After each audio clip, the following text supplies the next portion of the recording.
Bismillahirrahmanirrahim. Assalamualaikum warahmatullahi wabarakatuh. Alhamdulillah wassalatu wassalamu ala Rasulillah wa ala alihi wa sahbihi wa mawalah wa la hawla wa la quwwata illa billahi wa ba'd. Alhamdulillah, di pagi menjelang siang ini kita bisa duduk untuk bertalabul ilmi walaupun di luar diguyur hujan, tapi tidak mematahkan semangat kita untuk bertalabul ilmi. Dan semoga hujan yang mengguyur kita hampir beberapa hari ini menjadi rahmat yang Allah turunkan kepada kita. Salawat dan juga iringan salam kita hadiahkan kepada Rasul kita Nabi besar Muhammad sallallahu alaihi wa ala alihi wasallam. Pembahasan di pagi menjelang siang ini, biasa kita mengkaji kitab Tauhid, maka pembahasan di hari ini mungkin kita ganti temanya. Kita akan membahas seputar ahdath ba'dal maut, peristiwa-peristiwa, kejadian-kejadian setelah kematian. Ma'asyiral muslimat yang dimuliakan Allah Subhanahu wa taala, salah satu bentuk daripada rukun iman yang 6 yang kita yakini adalah al-iman biyaumil qiyamah,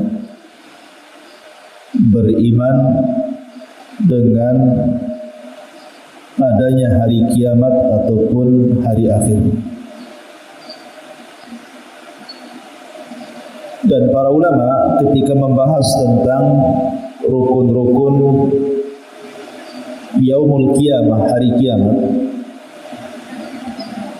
mereka membagi menjadi 5 rukun yang wajib diimani setiap muslim dan muslimah. Apa saja itu?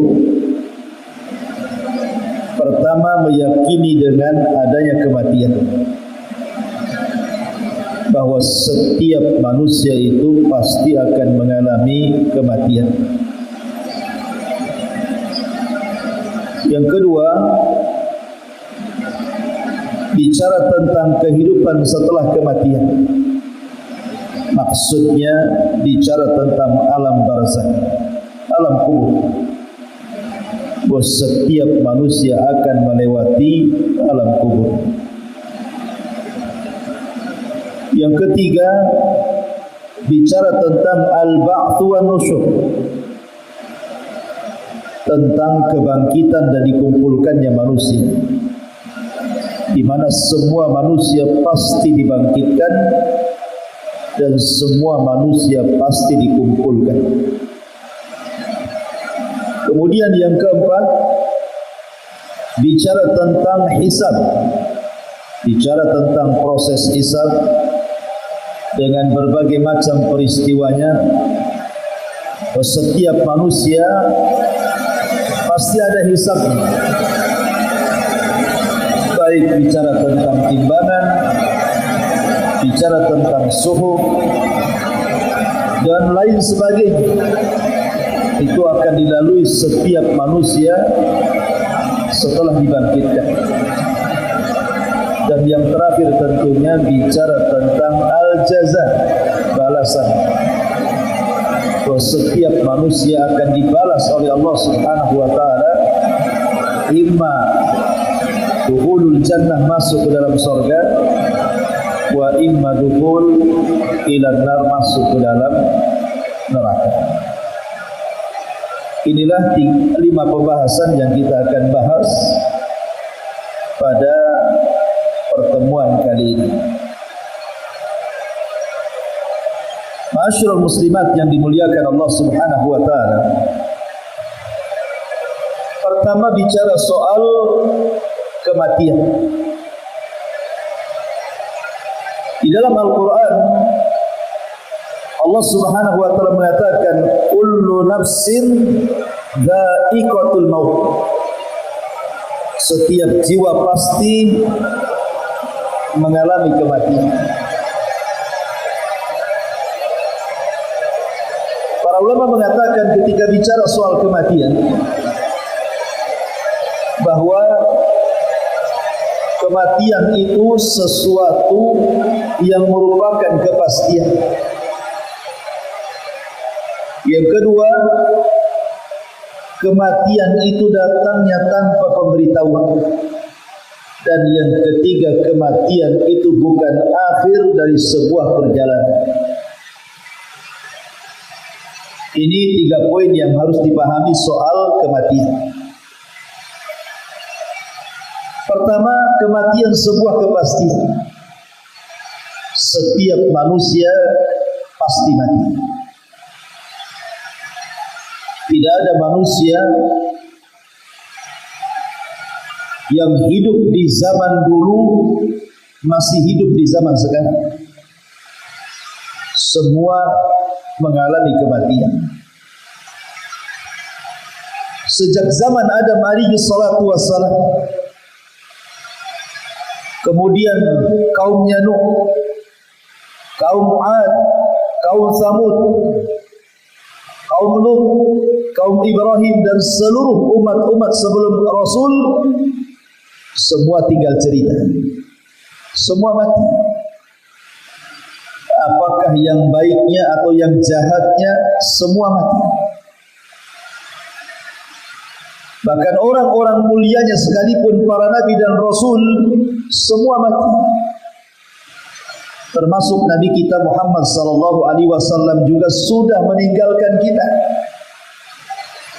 dan mengalami kematian. Ataupun orang jahat, lihat Namrud yang sombong mati, lihat Fir'aun yang sombong mati, lihat Qarun yang sombong dengan kekayaannya mati juga, lihat Haman mati, Abu Jahal mati, Abu Lahab mati, Al-Walid mati, Umayyah mati. Semua orang-orang jahat pun yang mereka sombong dengan kedudukannya semua mati.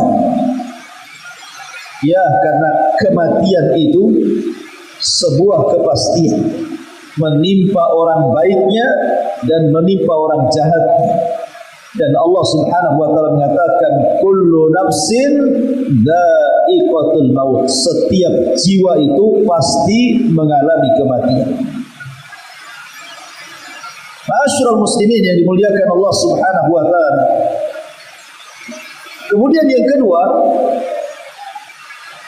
kematian itu datangnya tanpa pemberitahuan. Kenapa Allah Subhanahu wa taala tidak memberitahu kematian seseorang? Hanya para nabi saja yang diberitahu kematian. Maknanya bahwa kematian itu sebuah rahasia yang Allah rahasiakan. Pertanyaannya, kenapa Allah rahasiakan? Maka jawabannya adalah supaya setiap manusia itu melakukan persiapan.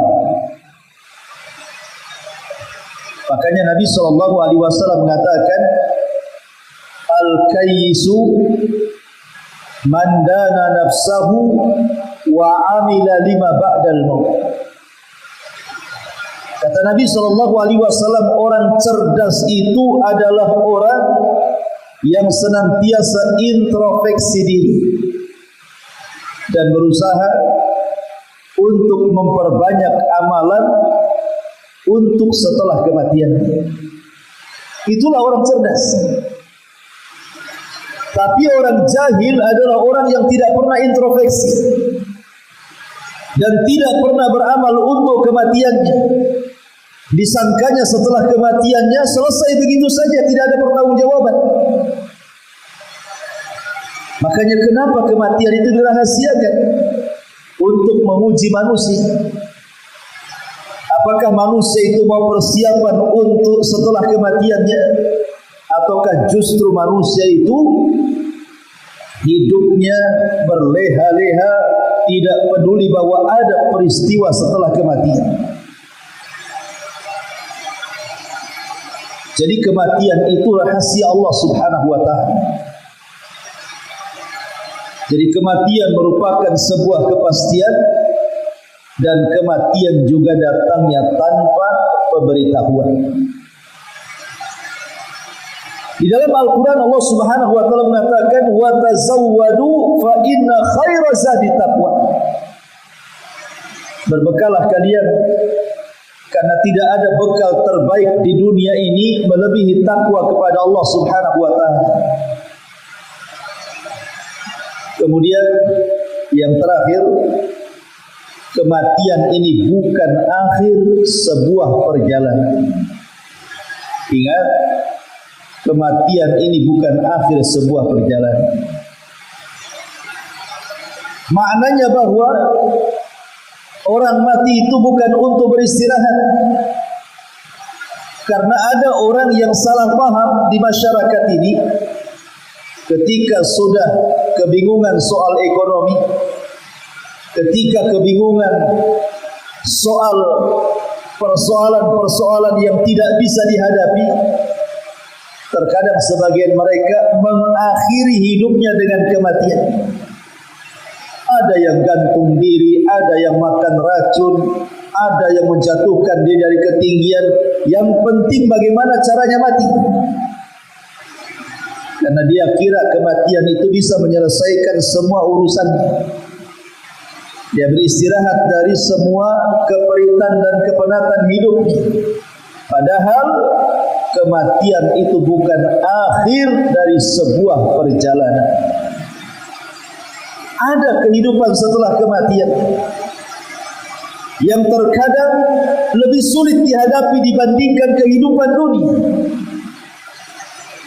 Makanya ketika seorang muslim meyakini betul bahwa kematian sebuah kepastian datangnya tanpa pemberitahuan dan ia bukan akhir dari sebuah perjalanan, maka saya yakin orang ini akan persiapan.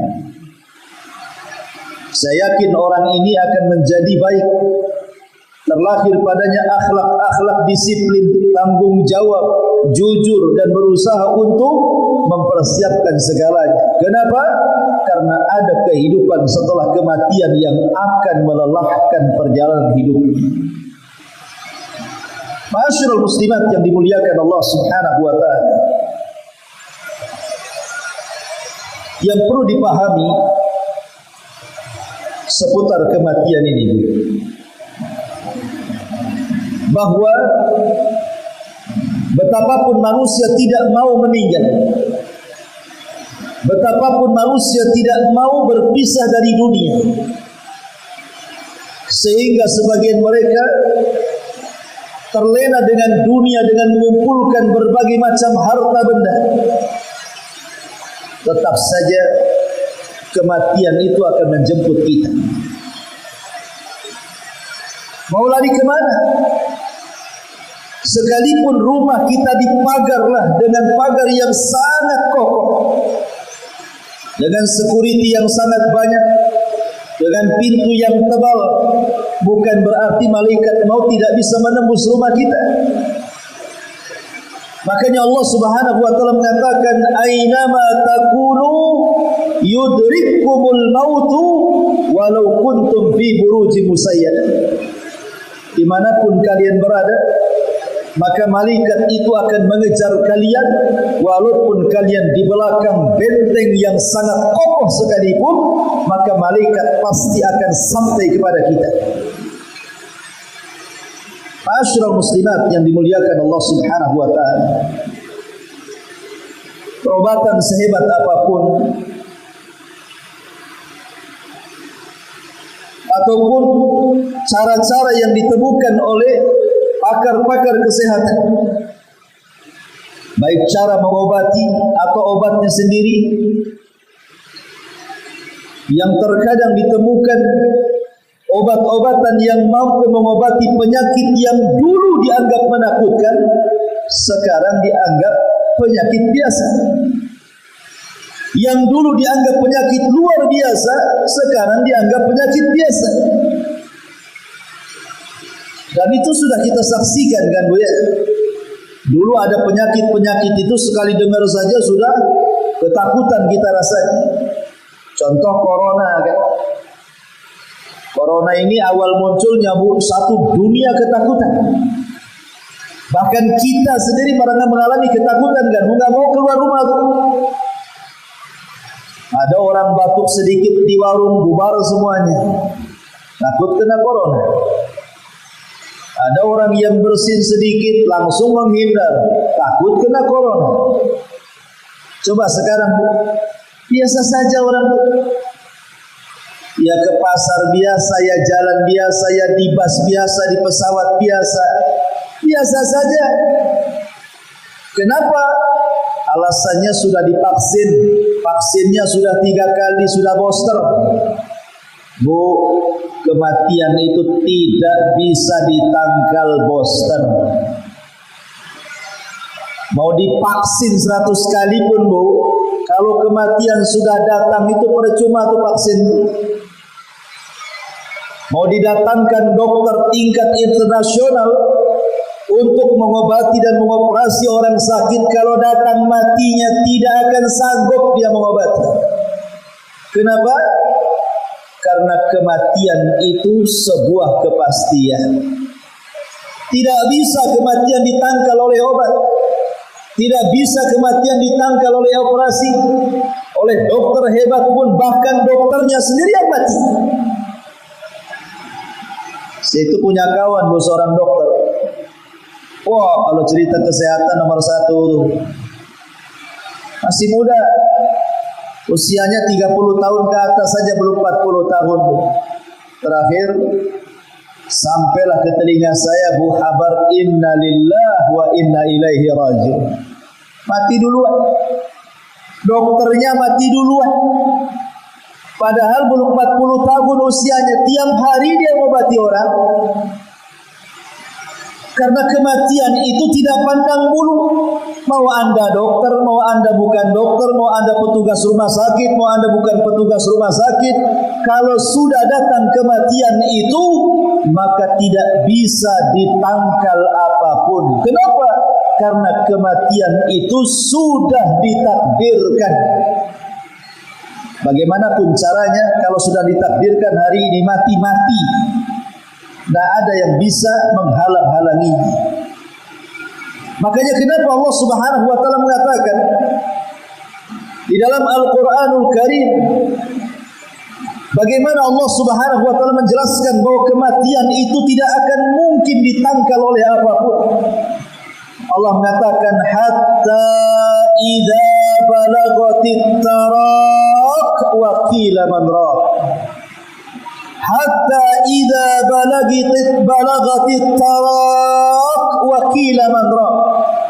Ketika nyawa sudah di kerongkongan, kata Allah, ketika nyawa sudah sampai di kerongkongan di leher orang tersebut, maka Allah mengatakan wa qila man raq. Siapa yang bisa meruqyah dia? Siapalah yang bisa mengembalikan ruh ke dalam jasadnya? Tidak akan bisa. Kalau sudah nyawa di kerongkongan itu, dia akan mati karena sudah dekat ajal. Makanya kenapa Nabi SAW mengatakan innallaha yaqbalu taubata 'abdin ma lam yughargir. Allah itu masih menerima taubatnya seorang hamba sebelum nyawa ada di tenggorokan. Karena biasanya kalau nyawa sudah di tenggorokan itu sudah tidak bisa diselamatkan. Makanya taubatnya ditolak. Kalau memang orang yang nyawa di tenggorokan itu bisa diselamatkan, tentu taubatnya masih diterima. Tapi Rasul mengatakan Allah tolak tobatnya orang yang nyawanya di tenggorokan itu. Kenapa? Karena jarang yang selamat. Ma'asyiral muslimat yang dimuliakan Allah Azza wa Jalla, inilah yang pertama, beriman dengan kematian. Dan kematian itu adalah kiamat kecil yang jelas dan pasti terjadi. Kata Nabi SAW, "Idza mata ahadukum qamat qiyamatuh." Kalau seandainya salah seorang di antara kalian mati, maka telah tegaklah kiamat kepadanya. Ma'asyiral muslimat yang dimuliakan Allah Subhanahu wa taala. Ini yang pertama. Yang kedua, bahwa setiap manusia pasti melewati apa yang disebut dengan alam barzah. Barzah itu artinya benteng, dinding pemisah alam kita dengan alam kubur, itu disebut barzah namanya. Bicara tentang alam barzah, ada hadis yang panjang sekali, Bu. Hadis dari Bara ibn Azib radhiyallahu anhu. Hadis Bara ibn Azib radhiyallahu anhu. Bara bin Azib ini bercerita, jadi ketika Nabi SAW sedang menguburkan salah seorang sahabat Rasul, itu lubang galian belum selesai. Akhirnya kemudian Nabi SAW duduk bersama para sahabat bicara soal kematian seorang mukmin dan kematian orang kafir. Kemudian Nabi SAW mengatakan kepada para sahabatnya, sesungguhnya kalau orang sudah mau meninggalkan dunia dan menghadap akhirat, maka akan turun malakul maut kepada orang yang sedang sakaratul maut itu.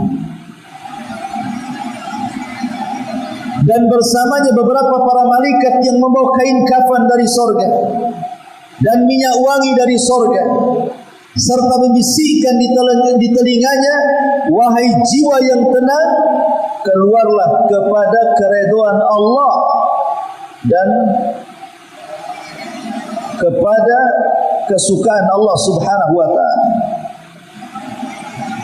Akhirnya ruhnya seorang mukmin ini, Bu, sedikit demi sedikit akan keluar. Sampai-sampai Nabi SAW mengistilahkan seperti air yang keluar terakhir dari mulut teko. Ibu perhatikan, Bu, botol teko itu, tempat minum, itu kalau banyak airnya kemudian ditumpahkan tuh deras sekali, Bu.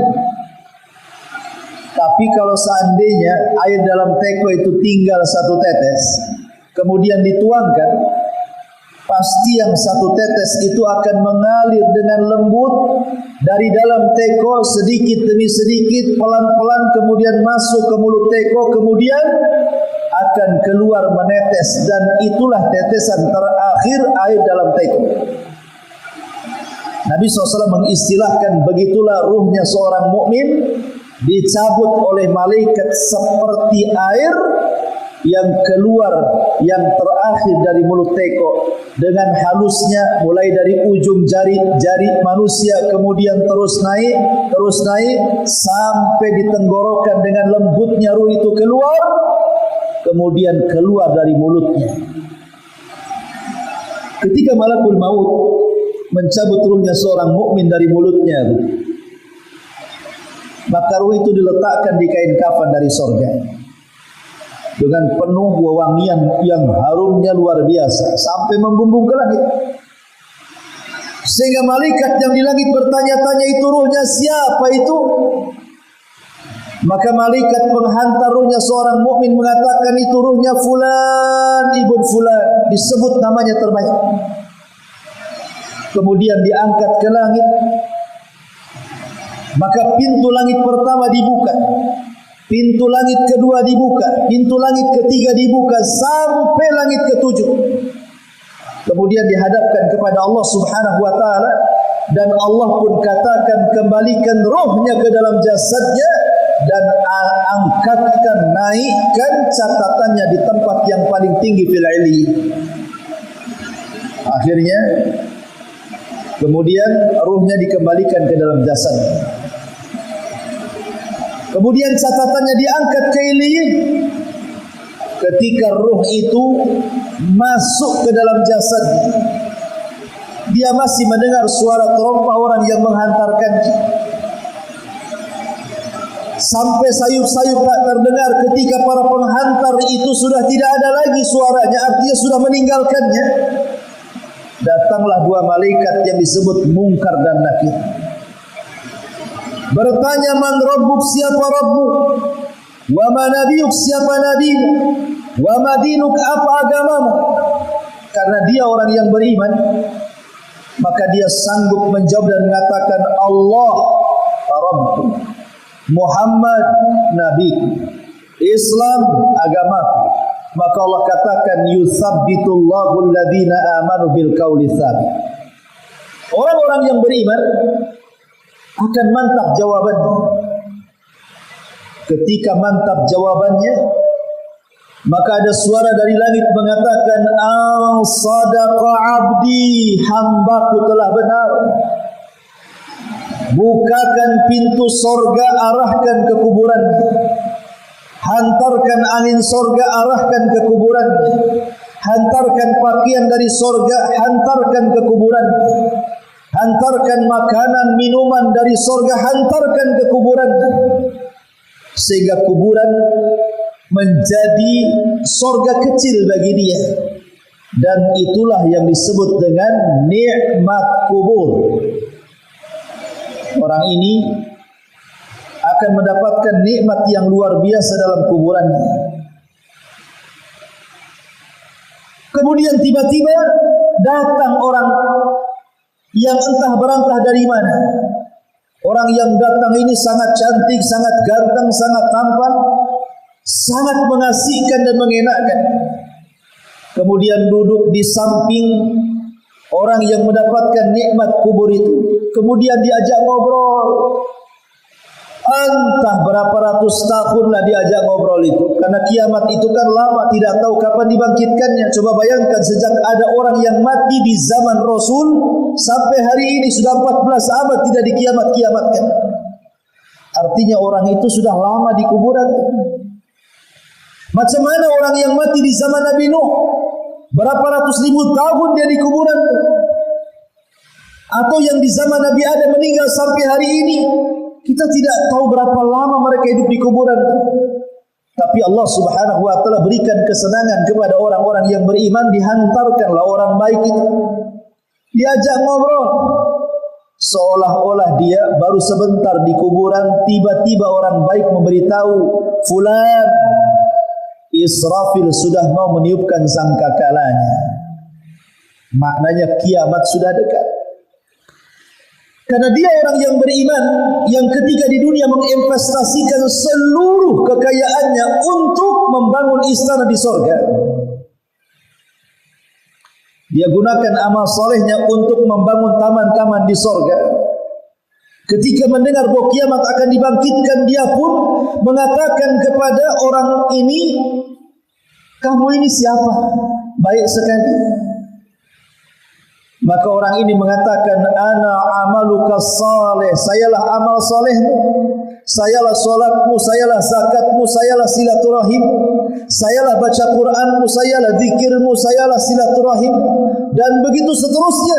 Kemudian dia pun berteriak, ya Rabb, aqimis sa'ah ya Rabb, ya Rabb, tegakkan kiamat, ya Rabb, tegakkan kiamat, supaya aku bisa kembali ke rumahku, menemui keluargaku. Maka orang ini orang yang paling bahagia. Orang yang paling bahagia karena dia sudah dijanjikan surga yang luasnya selangit dan sebumi. Makanya dia mengatakan, ya Rabb, bangkitkan kiamat supaya aku cepat pulang ke rumahku. Ini kalau ruhnya seorang mukmin. Tapi kalau ruhnya orang kafir, Maka Nabi SAW mengatakan ruhnya orang kafir itu sangat bahaya ketika dicabut. Sampai-sampai kata Nabi SAW, ibu tahu safun itu pisau yang berbentuk cerulit bengkok.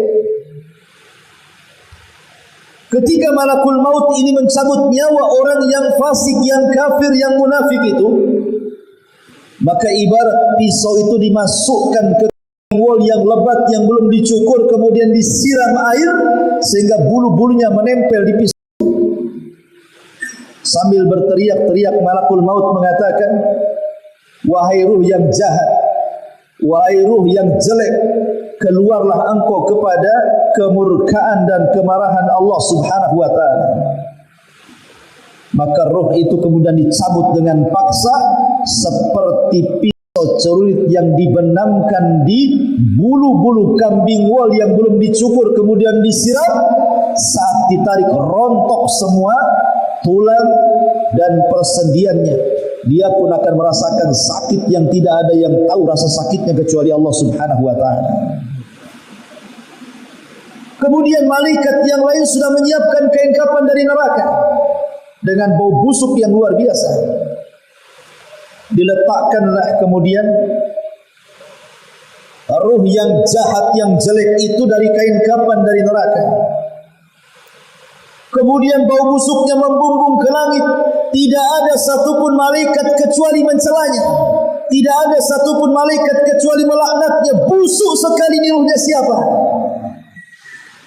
Akhirnya kemudian ruh itu diangkat oleh malaikat. Tetapi di langit pertama pun pintu langit pertama tidak dibuka.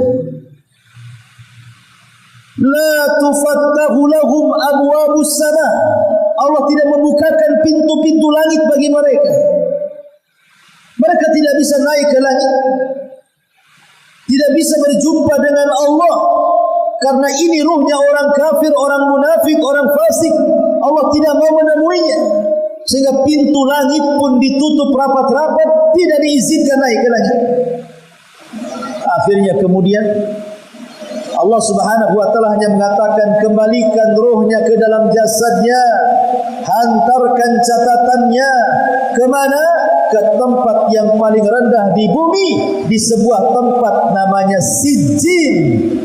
Sijjin itu lebih dalam dibandingkan bumi, melewati lapisan terakhir bumi, itulah Sijjin. Itulah catatan-catatan orang kafir munafik diletakkan di situ. Kemudian kata Allah, kembalikan ruhnya ke dalam jasad. Malaikat ini tiba-tiba melempar ruhnya begitu saja. Bayangkan kalau seandainya ibu jatuh dari ketinggian 15-20 meter saja, kemudian jeduk ke tembok, apa enggak sakit semua tuh? Itulah ruh yang dijatuhkan dari langit. Ketika kembali ke bumi, menyatu dengan jasadnya itu sama dengan orang yang jatuh dari ketinggian bermeter-meter tuh. Apa enggak remek semua badannya tuh? Apa enggak patah semua tulangnya? Apa enggak copot semua persendiannya? Maka dia pun mencerit-cerit di kuburannya karena kesakitan, seolah-olah jatuh dari ketinggian. Belum selesai dia merasakan sakit dari jatuhnya, tiba-tiba Munkar dan Nakir datang dan mengatakan, man rabbuka, siapa Rabbmu, wa man nabiyuka, siapa nabimu, wa madinuka, apa agama. Karena dia orang kafir munafik, mana bisa jawab? Pertanyaan ini tidak bisa dijawab karena hafalan. Walaupun di dunia sudah hafal, di akhirat belum tentu hafal. Ketika ditanya man rabbuk, siapa Rabbu, dia mengatakan la adri. Aku tidak tahu kata. Ketika ditanya wa man nabiyuk, siapa nabimu, dia pun mengatakan la adri, aku tidak tahu. Ketika ditanya wa madinuk, dia mengatakan la adri. Aqulu kama qalan nas wa fa'altu kama fa'alan nas. Aku hanya ngomong seperti yang diucapkan manusia, aku hanya berbuat seperti yang diperbuat manusia, taklid, tidak tahu apa-apa. Maka dia pun akan dipukul dengan sebuah gada yang sangat besar, yang kalau seandainya gada itu dipukulkan di gunung Uhud, hancur tuh berantakan gunung Uhud itu. Macam mana kalau palu itu letakkan di kepala kita? Maka ketika itu Allah mengatakan, am kadzaba abdi, hambaku telah berdusta.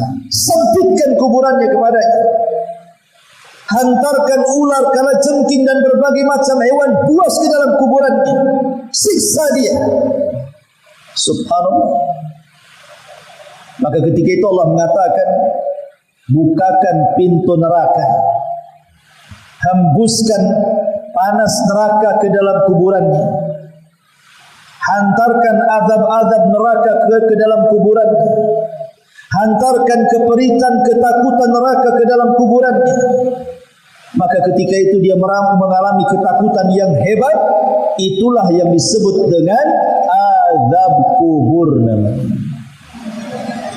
Dari sini kita tahu bahwa dari hadis Bara' bin Azib radhiyallahu anhu ada 3 peristiwa penting di alam barzakh.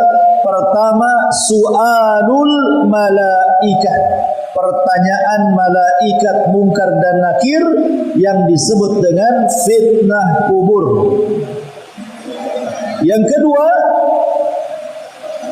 orang yang lepas dari fitnah kubur mendapatkan nikmat sorga, itulah disebut dengan nikmat kubur. Yang ketiga, orang yang tidak lepas daripada pertanyaan itu, dia tidak bisa menjawab, kemudian disiksa, akhirnya dia merasakan siksaan yang luar biasa, itulah disebut dengan azab kubur. Tapi di sana ada peristiwa yang keempat yang disebut ghaqtatul qabri. Apa ghaqtatul qabri itu?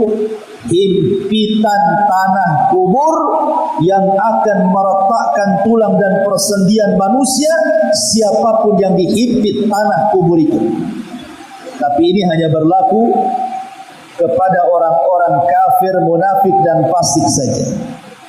Orang-orang yang beriman dihimpit tetapi tidak merasakan apapun, seolah-olah dia sedang dipeluk oleh ibunya. Tetapi itulah proses yang akan dialami setiap manusia dalam kuburan.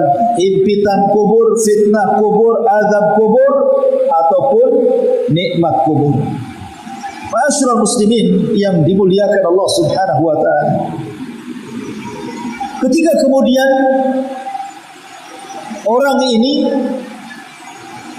sudah tidak sanggup menjawab pertanyaan malaikat itu, tiba-tiba datang orang yang sangat jelek, yang sangat buruk rupa, yang sangat menakutkan, tuli, tidak bisa bicara, di tangannya ada gada, kemudian memukul-mukul dia sampai kiamat. Ketika dihabarkan bahwa kiamat sudah dekat, dia malah minta agar kiamat jangan dibangkitkan dan mengatakan, ya Rabb, la tuqimis sa'ah, ya Rabb, la tuqimis sa'ah, wahai Rabb, jangan tegakkan kiamat, jangan tegakkan kiamat. Karena dia tahu bahwa azab neraka jauh lebih dahsyat dibandingkan azab kubur. Karena azab kubur itu Allah bahasakan dengan azabul adna, dan azab akhirat Allah bahasakan dengan azabul akbar. Makanya dia tahu ini azab rendah. Ketika ia dengar kiamat mau dibangkitkan, maka dia mengatakan, jangan kau bangkitkan kiamat, jangan kau bangkitkan kiamat ya Allah. Ma'asyiral muslimat yang dimuliakan Allah Subhanahu wa ta'ala, inilah peristiwa di alam barzakh. Kemudian kita masuk pada peristiwa yang ketiga, masuk pada peristiwa al-ba'tsu wan nusyur.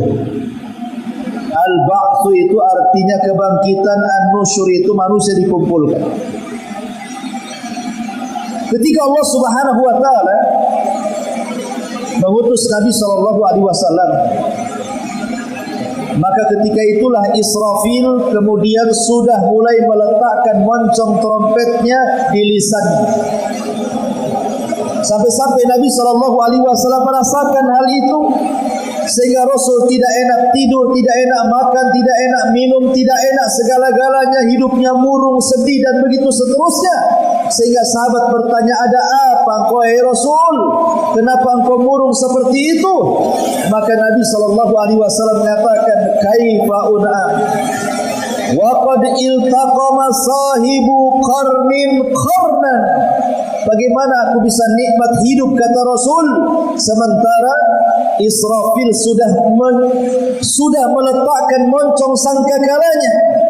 Bagaimana aku bisa nikmat tidur, bisa nikmat makan, bisa nikmat minum, bisa nikmat segala-galanya, sementara Israfil sudah meletakkan moncongnya di mulut.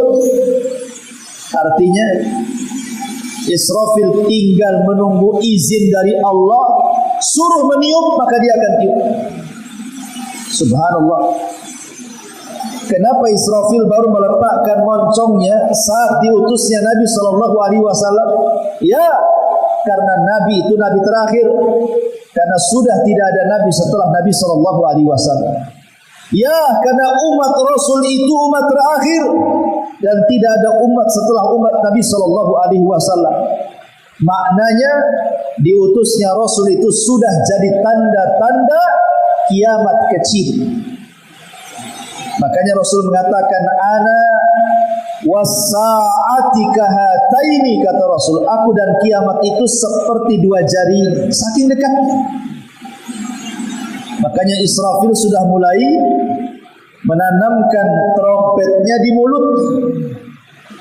Ma'asyiral muslimat yang dimuliakan Allah Subhanahu wa taala, ketika kemudian betul-betul kiamat dikiamatkan, Allah perintahkan Israfil untuk meniup sangkakala. Apa yang terjadi?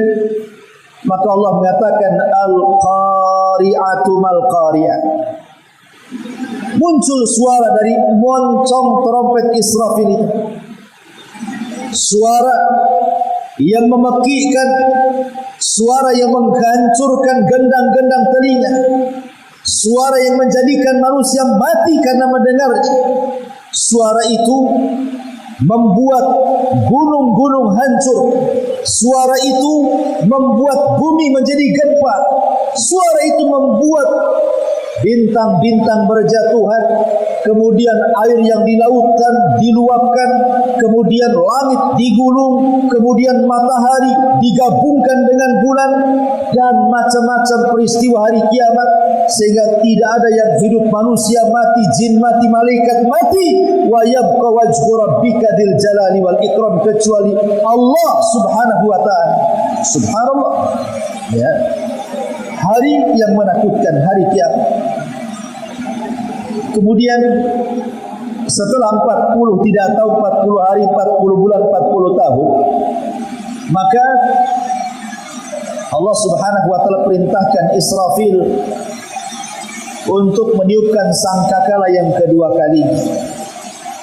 Itulah yang disebut dengan tiupan kebangkitan dan tiupan pengumpulan manusia. Maka manusia pun kemudian setelah ditiup trompet kedua kalinya oleh Israfil, semua manusia, jasad-jasadnya yang terkubur dilemparkan ke permukaan tanpa ruh. Di mana sebelumnya Allah Subhanahu wa taala berikan hujan yang sangat deras.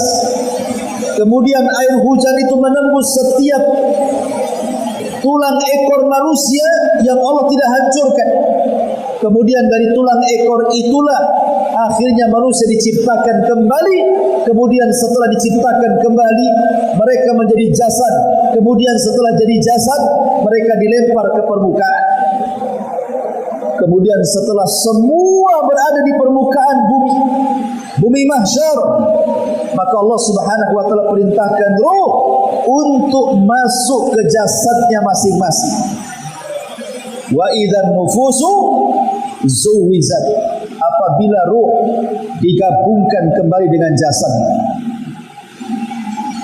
maka ruhnya orang-orang yang beriman yang diletakkan di Iliyin semua keluar, kemudian melesat ke jasad-jasadnya masing-masing. Adapun ruhnya orang-orang kafir, orang-orang munafik yang diletakkan di Sijin, semua keluar, kemudian melesat masuk ke jasadnya masing-masing. Kemudian ketika mereka hidup, orang-orang kafir, orang-orang munafik bingung harus kemana mereka mengarah. Ada yang lari ke timur, ke selatan, ke barat, ke utara, seperti laron yang berhamburan, seperti belalang yang berterbangan, tidak tahu mana arah dituju. Yauma yafirrul mar'u min akhi wa ummihi wa abi wa sahibatihi wa bani likulli imri'in minhum yauma idzin sya'nu yughni. Pada hari di mana orang lari dari saudaranya, di mana orang lari dari ibu bapanya, di mana orang lari dari anak dan pasangannya, karena semua sibuk masing-masing ingin menyelamatkan dirinya masing-masing. Itulah hari yang disebut dengan al-ba'tsu wan nusyur. Hari tentang kebangkitan dan dikumpulkannya manusia. Ini proses yang ketiga. Kemudian proses yang keempat, inilah peristiwa sebelum dan sesudah hisab. Sebelum dan sesudah hisab. Apa saja peristiwa-peristiwa sebelum dan sesudah hisab itu? Pertama, manusia saat dibangkitkan, manusia kehausan. Mereka mencari minuman, dan setiap para nabi sudah menunggu di telaganya masing-masing. Maka manusia akan mendatangi setiap nabinya, kemudian akan minum dari telaganya. Termasuk juga Nabi kita Muhammad sallallahu alaihi wasallam sudah disediakan telaga Kautsar untuk kita. Maka manusia mulai minum, dimulai dari orang-orang Ansar, kemudian fuqara muhajirin, kemudian yang lainnya sampai kalau Allah takdirkan kepada kita. Tetapi adalah satu kaum mau minum tiba-tiba diusir, tidak boleh masuk. Kata Rasul, ya Rabb, itu kan umatku, biarkanlah dia minum. Maka Allah mengatakan, ya Muhammad, innaka la tadri ma ahdatsu ba'daka innahum ghayyaru badal. Muhammad, kau tidak tahu, itu umat yang kuusir itu sengaja. Itu bukan umatmu lagi. Sepeninggalmu mereka sudah merubah-rubah agamanya, merubah-rubah sunnahmu. Biarkan mereka diusir. Terusirlah orang-orang itu, tidak minum. Kemudian setelah proses minum dari telaga, mulailah manusia berkumpul di satu titik. Dari sejak zaman Adam sampai yang terakhir mati berkumpul di tempat itu. Kemudian mereka pun lama berdiri di situ. Entah berantah berapa hari, berapa bulan, berapa tahun mereka berdiri di situ. Akhirnya mereka jenuh dan capek. Kemudian mereka pun berunding, bagaimana kalau seandainya kita datangi Adam saja, kita minta Adam supaya minta syafaat kepada Allah.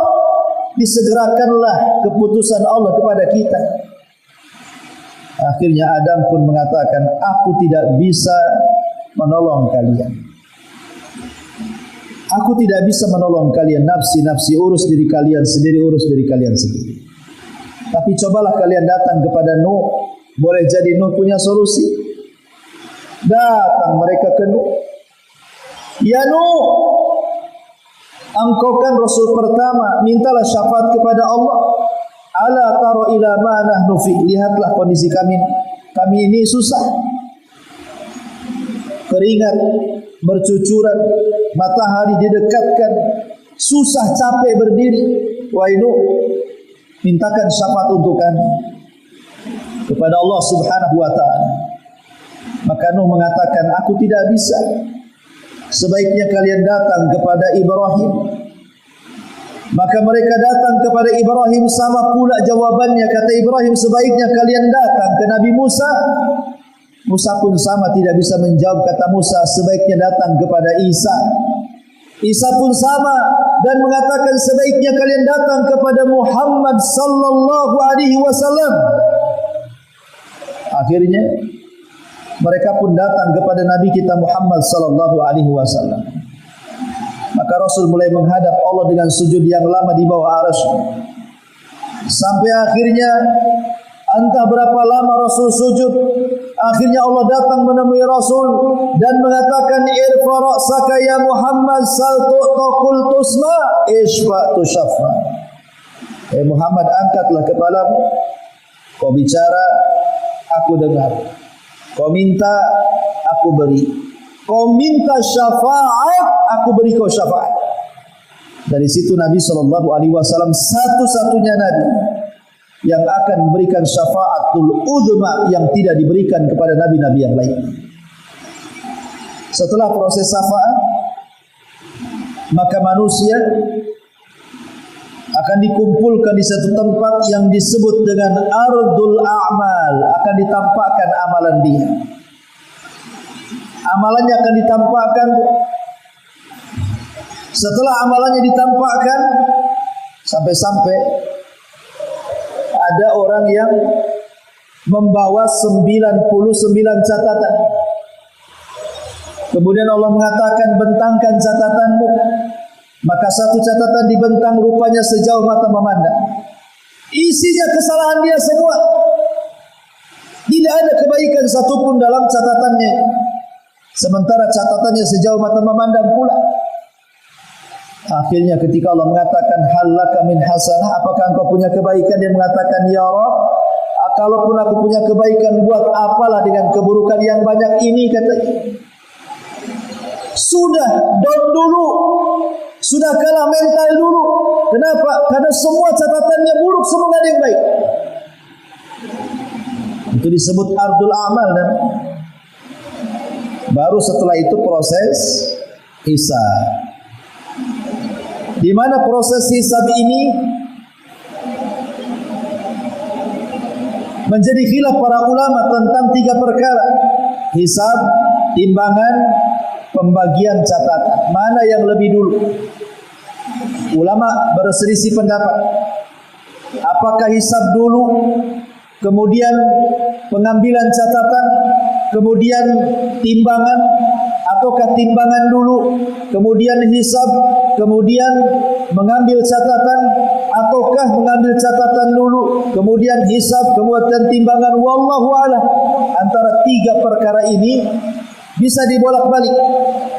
Menjadi khilaf para ulama mana yang lebih dahulu. Tapi yang jelas bahwa ini akan terjadi proses hisab. Dan hisab ada 2, ada hisab yang mudah, ada hisab yang sulit. Kemudian juga pengambilan catatan, ada yang dengan tangan kanannya, dengan tangan kirinya, dan dengan tangan kiri balik punggung. Yang ketiga, orang yang melintasi titian siratal mustaqim, ada yang selamat, ada yang tidak. Timbangan. Ada yang berat timbangannya, ada yang ringan timbangannya. Pokoknya 3 perkara ini pasti dilalui manusia.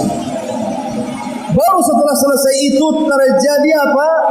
Terjadi qisas sebelum titian siratal mustaqim. Qisasnya orang kafir dengan orang kafir, atau orang kafir kepada orang Islam, atau orang Islam kepada orang kafir, atau manusia kepada binatang, atau binatang kepada manusia. Maka itu qisasnya sebelum titian siratal mustaqim. Baru setelah itu dibentangkan titian siratal mustaqim. Ada yang berhasil melewati, ada yang tidak. Ada yang jatuh, ada yang tidak. Sampai-sampai dijelaskan ada yang seperti kilat, ada yang seperti kuda balap, ada yang seperti lari kencang, dan begitu seterusnya. Tapi ada yang merangkak kemudian tiba-tiba jatuh dan tidak pernah bisa diselamatkan. Ini titian mengkhawatirkan dan menakutkan sekali. Dan orang-orang apabila berhasil meniti itu, belum tentu mereka sudah selamat dan masuk ke dalam surga. Kenapa? Karena ada kisos kedua kalinya. Di mana? Di Qantara, ujung daripada titian siratal mustaqim. Di Qantara inilah terjadi kisos antar orang-orang yang beriman. Kalau dulu di dunia orang yang zalim dan orang yang dizalimi terkadang tidak ketemu, maka di Qantara ini akan dipertemukan orang yang zalim dan yang dizalimi. Kemudian saling tukar pahala, saling tukar dosa, naudzubillah. Ya, supaya ada keadilan. Orang-orang yang ketika di dunia tidak mendapatkan keadilan karena orang yang menzalimi tidak diazab, maka disinilah terjadi keadilan. Supaya ketika masuk surga, orang itu tidak sakit hati. Karena ketika masuk surga itu orang dibuat satu hati, tidak ada dendam. Allah cabut wa naza'na min ghillin ikhwana. Allah cabut rasa dengki di surga sehingga mereka saling bersaudara. Tidak pernah mengingat lagi antara zalim dan yang dizalimi. Baru setelah itu maka manusia digiring ke pintu-pintu surga. Manusia digiring ke pintu-pintu surga. Kemudian di depan pintu surga tidak bisa pula masuk ke dalam surga karena pintunya dikunci, pintunya tertutup, tidak ada yang bisa membuka. Subhanallah.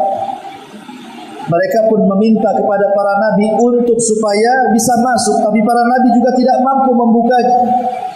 Kecuali Nabi kita Muhammad sallallahu alaihi wasallam. Nabi kita Muhammad sallallahu alaihi wasallam dia mengetuk pintu surga. Assalamualaikum. Maka penjaga pintu surga malaikat Ridwan mengatakan waalaikumsalam, man siapa kamu? Maka Rasul mengatakan ana Muhammad ibn Abdullah. Saya adalah Muhammad ibn Abdullah. Maka malaikat Ridwan mengatakan bika umirta alla aftah li ahadin qablaka ya Muhammad. Karenamu aku dilarang membuka pintu surga selamanya kecuali engkau yang memerintahkannya. Akhirnya kemudian Ridwan pun membuka semua pintu surga karena Rasul yang memerintahkan. 8 pintu surga dibuka semuanya. Kemudian setiap pintu surga ada yang menyeru. Apa seruannya?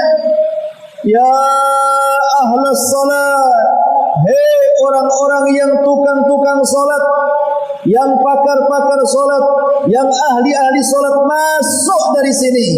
Maka semua manusia ahli salat akan masuk dari pintu salat. Kemudian dari pintu lain ada yang berteriak, ahla sadaqah, orang-orang yang rajin sedekah, orang yang tidak pernah bakhil, orang yang suka infak dan orang yang suka sedekah. Kalian masuk dari pintu sebelah sini, inilah pintu sedekah. Dari pintu lain yang berteriak lagi, ya ahlal jihad, hei orang-orang yang jihad, orang-orang yang mati syahid, masuk dari pintu sebelah sini. Kemudian dari pintu lain pula berteriak, ya ahlas saum, hei orang-orang yang puasa, masuk dari pintu royan, pintu kalian di sini bukan di sana. Maka masing-masing pintu berteriak kepada siapapun yang layak masuk dari pintu-pintu itu. Adakah manusia masuk dari 8 pintu? Ya, ada, seperti Abu Bakar Siddiq radhiyallahu anhu. Dia bisa masuk dari pintu manapun. Sebagaimana Rasul ketika ditanya Rasul, kata Abu Bakar, mungkinkah orang masuk dari 8 pintu? Kata Rasul, mungkin, dan saya harap dirimu wahai Abu Bakar. Subhanallah. Maka orang pun masuk ke dalam surga. Pertama kali mereka masuk ke dalam surga, mereka makan dari hati ikan paus.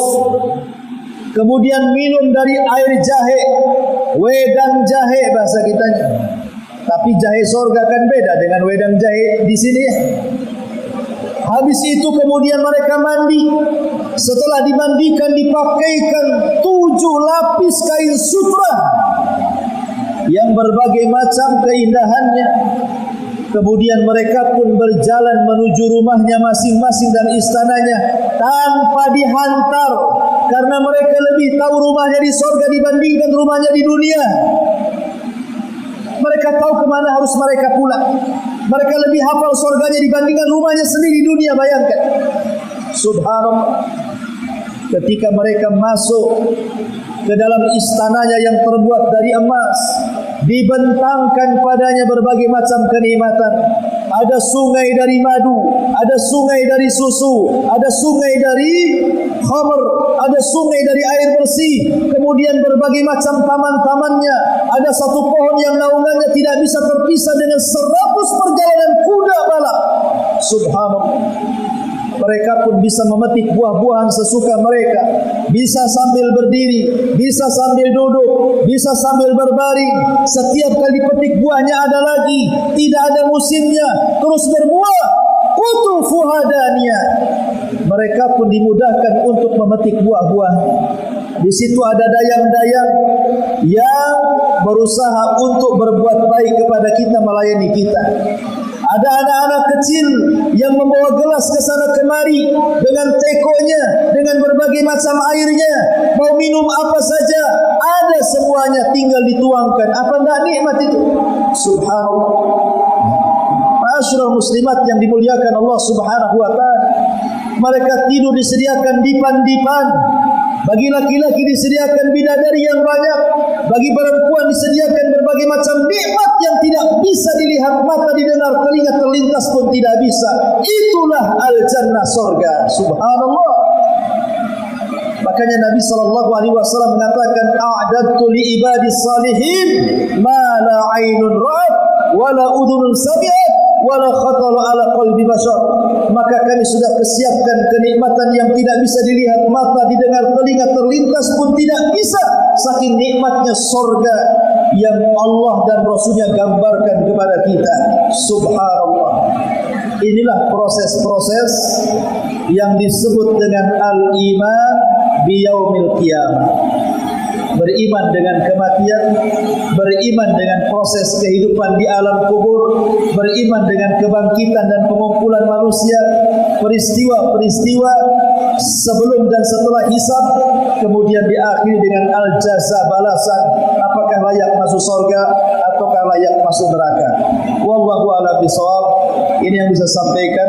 Hujan makin lebat, entah terdengar atau tidak, mudah-mudahan terdengar, dan kita juga berdoa kepada Allah Subhanahu wa taala, mudah-mudahan hujan makin lebat ini tidak membawa azab bagi kita, tetapi membawa rahmat bagi kita, sehingga hujan ini betul-betul menyuburkan tanah di sekitar kita. Dan kalaupun sekiranya membahayakan, maka kita berdoa, Allahumma hawa laina wala alaina. Ya Allah, pindahkan hujan ini, jangan dijadikan azab, tapi jadikan rahmat kepada kami. Kalau toh sudah membahayakan, kirim saja ke gunung-gunung, ke hutan-hutan, ke tempat-tempat tumbuhnya pohon, sebagaimana Nabi SAW menganjurkan doa seperti itu. Subhanakallahumma wa bihamdika asyhadu an la ilaha illa anta astaghfiruka wa atubu ilaik. Allahu taala alam. Assalamualaikum warahmatullahi wabarakatuh.